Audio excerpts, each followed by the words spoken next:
Hello and welcome to the Whoniverse and to a brand new video. Now today I thought I'd do something new on the channel and tried to break down the previews we've been given for Series 12 Episode 2 titled Spyfall Part 2 written by Chris Chinall. Now what I mean by this is I'm going to go through shot by shot looking at the next time trailer shown at the end of Episode 1 and also go through the coming soon trailer which was released on the official Doctor Who YouTube channel. Spoilers ahead for Spyfall Part 1 and Part 2. Ready? Let's take a look at the next time trailer with its first shot featuring a Morse code machine being pressed 4 times in quick succession. Now other than the message's literal translation, these 4 beats have a deeper meaning in the world of Doctor Who. A series of facts established during the Russell T Davies era of the show, the renegade Time Lord causing chaos for the Doctor at the end of Part 1 is called the Master, who has had a noise inside his head ever since he was 8 years old. The constant drum beat, 1 2 3 4, 1 2 3 4, over and over again, never stopping. Now the Doctor thought it was just his insanity. However, it wasn't that simple. Instead, it was a device installed by the Time Lords during the Master's initiation, where he was a child when he had to look into the time vortex itself through a tear in the fabric of reality called the untempered schism. The Master used this rhythm of 4 to enhance his hypnosis of the world using a number of satellites to change opinion, prevent revolution and become Prime Minister of the UK, and then ruler of the Earth. This plan was prevented by the Doctor and his companions Martha and Captain Jack after the Paradox machine was destroyed. However, there were greater plans for the noise inside the Master's head. The Time Lords planned on using this as a signal, allowing them to bring the Doctor and the Master's home planet Gallifrey out of a time lock at the final days of the 400-year-long Time War between the Time Lords and the Daleks. However, the Time Lords had become corrupt and cruel and wanted to bring the end of time. So in the last moment, the Doctor and the Master worked together to stop them. The simple 4 beats have caused conflict and chaos and defined the Master, with him even wondering what he would be without that noise.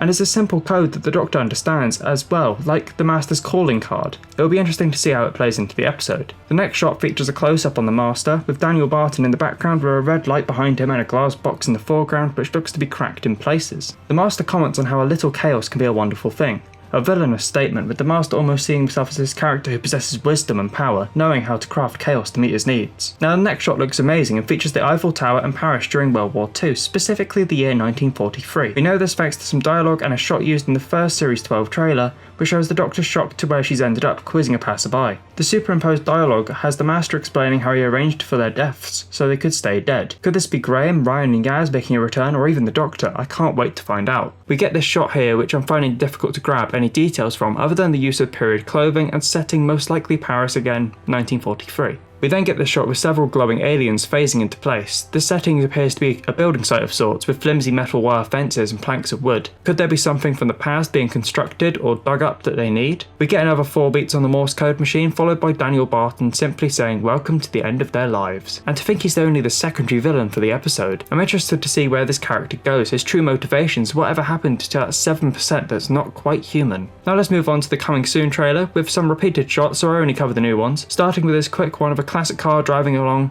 flames in the foreground and the sound of air raid sirens reinforcing the World War II time period and most likely matching in the sequence with this shot. Next we have a shot of each of the Doctor's friends as they trapped in a crashing plane, oxygen masks dangling from the ceiling, panic and fear running high, with Graham determined looking to reach what's left of the cockpit. I really can't wait to see how they get out this one. A portal? An emergency teleport perhaps? Who knows? It's going to be great. The next shot shows the Doctor alone in a forest of pillars which look almost like DNA helixes.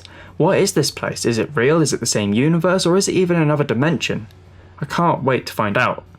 The Doctor's dialogue, which is superimposed over the top of these shots, has her wondering about an exit strategy and trying not to lose hope.